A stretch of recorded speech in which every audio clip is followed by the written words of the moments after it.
दोस्तों, आप सबका मेरे यूट्यूब चैनल पर स्वागत है। तो बात करते हैं कहानी तड़प तेरे इश्क के अगले भाग की। पिछले भाग में आपने पढ़ा कि आराध्या सुहाना को फटकार लगाती है कि वो प्रशांत से दूर रहे, और इन सब में वो ये भी भूल जाती है कि वो तो प्रशांत से नाराज़ थी। लेकिन तभी प्रशांत उसे याद करवाता है कि वो तो उससे नाराज़ थी ना। ये सुनकर आराध्या गुस्से से प्रशांत की तरफ देखते हुए, एक्सक्यूज़ मी, मैं तुमसे नाराज़ थी नहीं, बल्कि अभी भी नाराज़ हूँ, इतना कहकर वो वहाँ से जाने लगती है। लेकिन प्रशांत एकदम से उसका हाथ पकड़ लेता है और अपनी तरफ खींच लेता है। इस चीज़ के लिए आराध्या तैयार नहीं थी। वो संभल नहीं पाती और सीधा प्रशांत के सीने से जा लगती है। अब इस चीज़ के लिए प्रशांत भी रेडी नहीं था। आराध्या उसके हद से ज़्यादा करीब थी और दोनों का दिल तेज़ी से धड़क रहा था, जैसे अब भी उछलकर बाहर आ जाएगा। आराध्या के दोनों हाथ प्रशांत के सीने पर थे और प्रशांत के दोनों हाथ उसकी कमर पर। कमरे का शांत माहौल और दोनों की तेज चलती सांसें दोनों को ही बेचैन कर रही थीं। आराध्या नज़रें उठाकर प्रशांत की तरफ देखते हुए, ये क्या हरकत है, छोड़ो मुझे, वो हल्के गुस्से से बोलती है। प्रशांत एकदम से, छोड़ दूंगा, पर पहले मुझे अपनी नाराज़गी का कारण बताओ। ये तो बताओ कि सुबह से ये मुंह फुलाकर क्यों घूम रही हो तुम? क्या हुआ है? क्या किया है मैंने? कम से कम मेरी गलती तो बताओ आराध्या, वो लगभग उससे रिक्वेस्ट करते हुए बोलता है। आराध्या बेहद आराम से उसकी बात सुन रही थी। कहीं ना कहीं उसे प्रशांत की बातों में सच्चाई नजर आ रही थी। वो मन में, शायद मैं कुछ ज़्यादा ही सोच रही हूँ। प्रशांत उस चुड़ैल के पास कभी वापस नहीं जाएगा। मुझे अपना इतना खूबसूरत रिश्ता ख़राब नहीं करना चाहिए। वो मन ही मन ये सब बोल रही थी और प्रशांत उसके बोलने का वेट कर रहा था। जब आराध्या कुछ नहीं बोलती तो वो अपने दोनों कान पकड़ते हुए, अच्छा की होगी अनजाने में मैंने कोई गलती जिसका नहीं पता मुझे, पर फिर भी मैं तुमसे माफ़ी मांगता हूँ, सॉरी। अब तो मान जाओ मैडम, अब तो ये गुस्सा छोड़ो, प्रशांत एक बार फिर उसे मनाते हुए बोलता है। आराध्या उसकी तरफ देखती है, जो अभी भी अपने कान पकड़कर खड़ा था और एक छोटा बच्चा लग रहा था। उसे देखकर आराध्या का सारा गुस्सा गायब हो जाता है और एक बड़ी सी मुस्कान उसके होठों पर फैल जाती है। वो उसके हाथ उसके कान से हटाते हुए, बस भी करो प्रशांत, अब मैं तुमसे नाराज़ नहीं हूँ, वो अपने खुले बालों को कान के पीछे करते हुए बोलती है। प्रशांत एकदम से, नाराज़गी की वजह तो बता दो कि मुझे किस बात की सज़ा मिली है, वो उससे सवाल करता है। बदले में आराध्या उससे नज़रें चुराते हुए, अब जाने भी दो ना, बस बात ख़त्म करो, अब तो मैं नाराज़ भी नहीं हूँ, वो बातों का रुख बदलते हुए बोलती है। ऐसे कैसे जाने दो? सुबह से मुझे इग्नोर करने में कोई कमी नहीं छोड़ी तुमने, एक बार भी मुझसे अच्छे से बात नहीं की और अब कह रही हो जाने दो? ना जी ना, मैं नहीं जाने दूंगा। मुझ गरीब पर इतना अत्याचार हुआ और मैं पूछूं भी ना कि ये जुल्म क्यों? प्रशांत थोड़ी नौटंकी करते हुए बोलता है। उसकी बात सुनकर आराध्या को हंसी आ जाती है। प्रशांत भी कहाँ उसे जाने दे रहा था, उसे तो बहुत मज़ा आ रहा था आराध्या को तंग करने में। कम ऑन आराध्या, जल्दी बताओ, वरना जाने नहीं दूंगा मैं तुम्हें। मैं इस बार प्रशांत उस पर हक जताते हुए बोलता है। आराध्या अपने दोनों हाथ अपनी कमर पर रखते हुए, तो तुम नहीं मानोगे तो सुनो, वो कल रात मैंने तुम्हें गेस्ट रूम की तरफ जाते हुए देखा था और मुझे लगा कि तुम सुहाना से अकेले में बात करने गए हो, क्योंकि मेरे सामने तुमने बोला था कि तुम्हें उससे कोई बात नहीं करनी। इसलिए मुझे बुरा लग रहा था कि जो भी बात करनी थी मेरे सामने ही कर लेते। ये ड्रामा करने की क्या ज़रूरत थी? बस इसी बात पर मुझे गुस्सा आ गया, वो एक एक बात प्रशांत को बताते हुए बोलती है। उसकी बात सुनकर प्रशांत अपने दिमाग पर जोर डालते हुए, तुम भी ना, कितना फालतू का दिमाग चलता है ना तुम्हारा। मैं वहाँ पर वो गिफ्ट भूल गया था जो तुमने मुझे दिए थे, अपनी शर्ट और वो सैनिटाइज़र की बॉटल, सिर्फ वो लेने गया था मैं, ना कि उस सुहाना से कोई बात करने। और तुम मुझसे पूछ नहीं सकती थी एक बार? पूरा दिन खुद भी परेशान रही और मुझे भी परेशान किया। हद है तुम्हारी तो आराध्या, इस बार प्रशांत नाराज़गी जताते हुए बोलता है। बदले में आराध्या, मेरी छोड़ो, तुम बताओ कि मेरे नाराज़ होने से तुम्हें इतना फ़र्क क्यों पड़ रहा है? मैं तुमसे बात करूं या ना करूं, तुम पर ध्यान दूं या ना दूं, तुम्हें इस बात से इतना बुरा क्यों लग रहा है? क्यों तुम पूरा दिन परेशान रहे प्रशांत? क्यों तुम मेरे बिना एक पल नहीं रह पाए आज? क्यों तुम मुझे मनाने की कोशिश करते रहे? वो एक के बाद एक प्रशांत से सवाल करती जा रही थी और प्रशांत उसकी बातें सुनकर हैरान होता जा रहा था, क्योंकि सच ही तो कह रही थी आराध्या। इतना बेचैन तो वो कभी किसी के नाराज़ होने से नहीं हुआ जितना आराध्या के नाराज़ होने से हो गया। उसकी बातें सुनकर वो सोच में पड़ जाता है। अब उसे समझ नहीं आ रहा था कि वो क्या बोले। वहीं आराध्या उसको सोच में डूबा हुआ देखकर मन में, ये सच में गधा ही है, पता नहीं कब इसे एहसास होगा अपनी फीलिंग का, होगा भी या नहीं होगा। ये सोचते हुए वो वहाँ से जाने के लिए अपने कदम बढ़ा देती है। बेचारा प्रशांत अभी भी सोच में डूबा हुआ था। आराध्या गेट के पास पहुँच जाती है।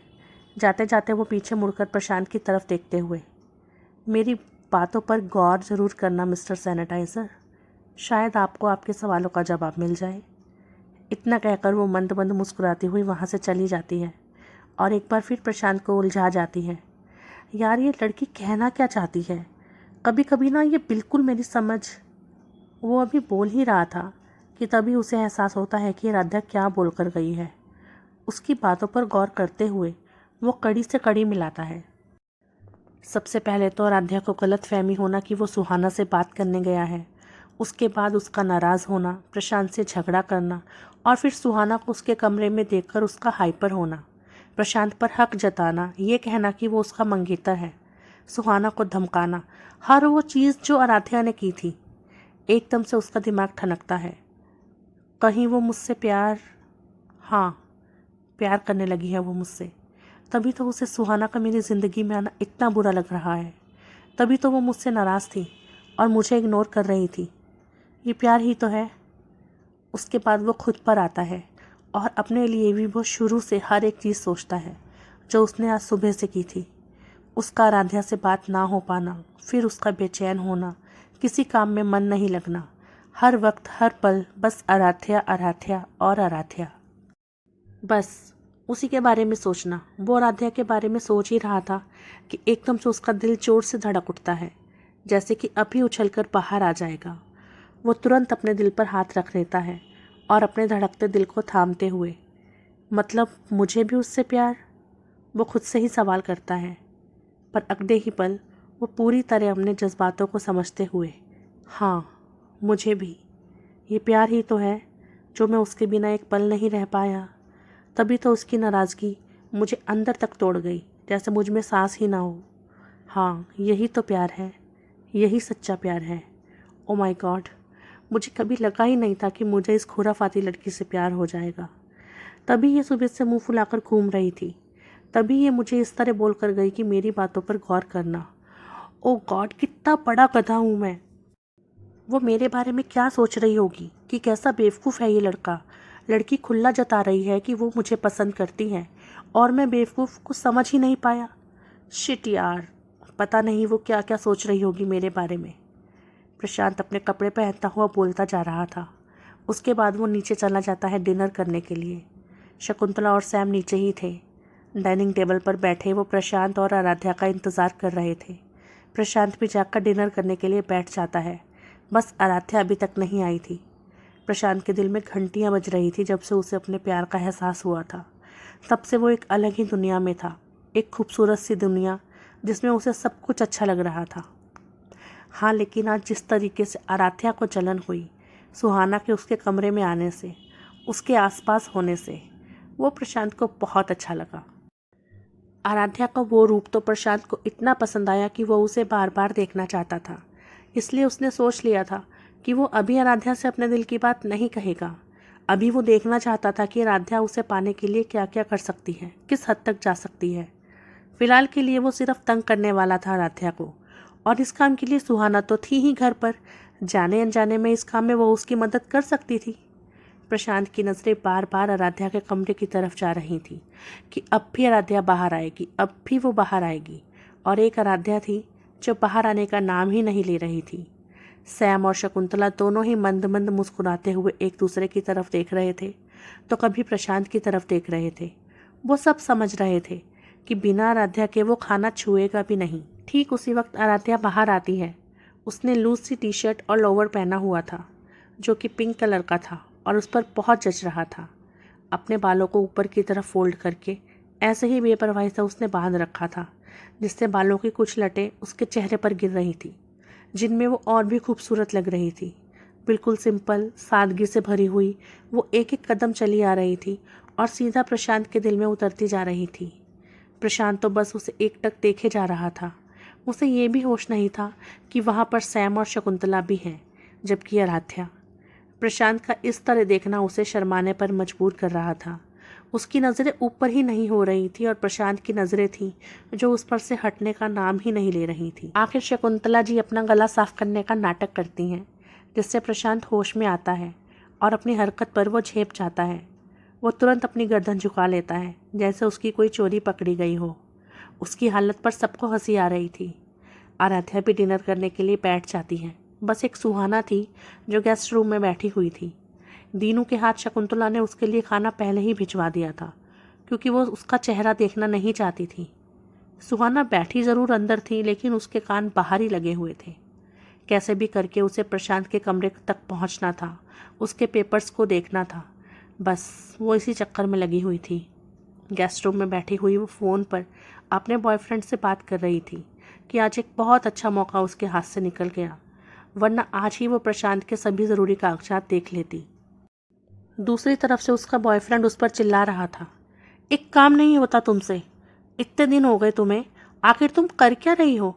कहीं ऐसा तो नहीं कि प्रशांत को देखकर अब तुम्हारा इरादा बदल गया हो, अब तुम्हें अपने बीते दिनों की याद आ रही हो और तुम मुझे धोखा देने के बारे में सोच रही हो? वो उस पर शक करते हुए बोलता है। यह सुनकर सुहाना एकदम से आकाश पर बरसते हुए, तुम पागल तो नहीं हो गए हो? जो मुंह में आ रहा है बस बोलते ही जा रहे हो। मैं यहाँ इतना खतरा उठाकर तुम्हारे लिए आई हूँ, वरना मुझे कोई शौक नहीं है प्रशांत का चेहरा भी देखने का। उसका बॉयफ्रेंड आकाश और भी गुस्से से, वो सब मुझे नहीं पता, तुम्हें जिस काम के लिए वहाँ भेजा है उसे जल्दी से ख़त्म करो और वापस आओ, वरना मुझसे बुरा कोई नहीं होगा। इतना कहकर वो फ़ोन कट कर देता है।